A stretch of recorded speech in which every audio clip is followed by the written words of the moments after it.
হেই everyone, আসসালামু আলাইকুম। কি অবস্থা সবার, কেমন আছেন? আশা করি সবাই ভালো আছেন। আল্লাহর রহমতে আমিও খুব ভালো আছি। আজকে আপনাদের জন্য নিয়ে আসলাম লাউ পাতার বড়ার রেসিপি। এই রেসিপিটা খুবই সুস্বাদু আর খুবই মজার। আপনারা চাইলে অবশ্যই বাসায় ট্রাই করতে পারেন। এটা বড় থেকে ছোট সবারই পছন্দ হবে। চলুন একটা ভেঙে দেখাই ভিতরটা দেখতে কেমন হয়েছে। এটার উপরটা ক্রিস্পি আর ভিতরটা খুবই সুন্দর হয়েছে, দেখুন। তো চলুন আমরা মূল রেসিপিতে চলে যাই। চলুন আমরা দেখে নেই লাউ পাতা বড়ার বানানোর জন্য কি কি লাগছে। আমাদের প্রথম লাগছে লাউ পাতা। লাউ পাতাগুলোকে আমি একদম ছোট ছোট করে চিকন চিকন করে কেটে নিয়েছি। একবার দেখিয়ে দিচ্ছি ঠিক কি রকম। এই যে এরকম একদম পাতলা করে কাটতে হবে, যাতে করে এটা তাড়াতাড়ি সিদ্ধ হয়। বেশি মোটা হলে সিদ্ধ হতে বেশি সময় লাগবে। আর লাগছে আমাদের ডাল। এখানে নিয়েছি মসুর ডাল হাফ কাপ। হাফ কাপকে আমি 30 মিনিট ভিজিয়ে রেখে তারপরে শিলপাটায় বেটে নিয়েছি। এখানে নিয়েছি ধনেপাতা কুচি। ধনেপাতা কুচি নিয়েছি হাফ কাপ পরিমাণ নিয়েছি। আর কাঁচামরিচ নিয়েছি 4-5টা। পেঁয়াজ নিয়েছি মিডিয়াম সাইজের 4-5টা। আর এখানে লাগছে জিরার গুঁড়া, হলুদের গুঁড়া আর আদা রসুন বাটা। আর নিয়েছি একটা ডিম। এখন আমরা লাউ পাতার মধ্যে মুসুর ডাল বাটাটা দিয়ে দিব।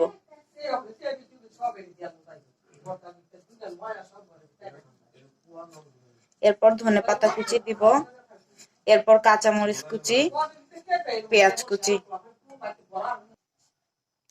এরপর আমরা আদা রসুন বাটা, জিরার গুঁড়া আর হলুদের গুঁড়া দিয়ে দেব।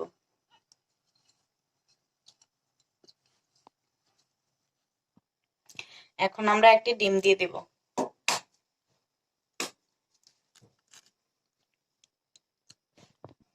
ডিমটা দিয়ে দিয়েছি। এখন 2 চা চামচ পরিমাণ চাউলের গুঁড়া দিব।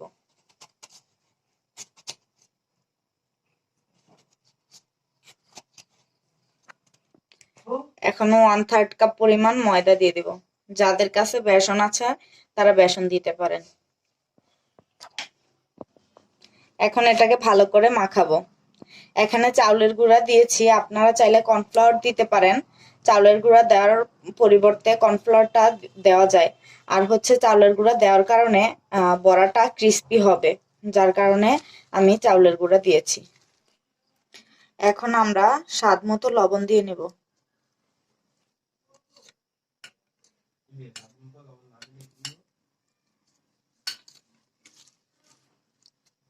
আর হচ্ছে আরো একটু আমাদের ময়দা লাগবে এটা বাইন্ডিং এর জন্য। এই যে এখন ঝুরঝুরে হয়ে গেছে, ময়দাটা দিলে এটা আঠালো হবে আর আমাদের বড়ার শেপ দিতে সুবিধা হবে। এখানে আমি আরো 3 টেবিল চামচ পরিমাণ ময়দা নিয়ে নিয়েছি। এই তো আমাদের মাখানো হয়ে গেছে। এই যে এরকম আঠালো আঠালো হবে, যাতে আপনি বড়ার শেপ দিলে এটা ভেঙে না যায়। ম্যাক্সিমাম বাচ্চারা শাক খেতে চায় না। আপনারা চাইলে যাদের বাচ্চা আছে তারা এভাবে পাকোড়া বানিয়ে দিতে পারেন, তাহলে তারা অনায়াসে খেয়ে নেবে। তো চলুন আমরা এখন ভাজতে চলে যাই।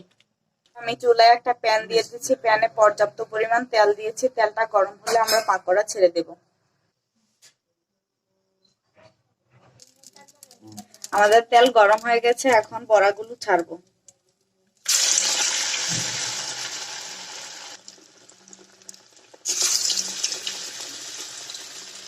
এভাবে আপনারা বাচ্চাদের বানিয়ে খাওয়াতে পারেন, তারা বুঝতেই পারবে না যে এটা আপনি শাক দিয়ে বানিয়েছেন। এই তো দেওয়া হয়ে গেছে এক পিস। এখন এগুলোকে এপাশ ওপাশ উল্টে ভালো করে ভেজে নিব 4-5 মিনিটের মতো। এই যে আমাদের বড়াগুলো এপিট ওপিট করে 6-7 মিনিট ভেজে নিয়েছি। এগুলো গোল্ডেন ব্রাউন কালার হয়ে গেছে, এখন নামিয়ে নিব। এভাবে করে আমি এক বেস করে সবগুলো ভেজে নিব। ফিরে আসছি সবগুলো ভাজার পর। এই যে দেখুন আমাদের সবগুলো বড়া ভাজা হয়ে গেছে। এগুলি খুবই সুস্বাদু আর খুবই অল্প উপকরণে বানানো যায়। আপনারা চাইলেও অবশ্যই বাসায় ট্রাই করতে পারেন। আমার চ্যানেলে যারা নতুন তারা অবশ্যই আমার চ্যানেলটাকে সাবস্ক্রাইব করবেন, আর যারা সাবস্ক্রাইব করেছেন তাদেরকে অসংখ্য ধন্যবাদ। আমার ভিডিওটি কেমন লেগেছে, আমার রেসিপিটি কেমন লেগেছে অবশ্যই কমেন্ট করে জানাবেন, আর অবশ্যই আমার ভিডিওটি ভালো লাগলে লাইক করবেন। তো আজকের মতো এখানেই বিদায় নিচ্ছি। পরবর্তী এপিসোড নিয়ে অবশ্যই হাজির হব। আল্লাহ হাফেজ।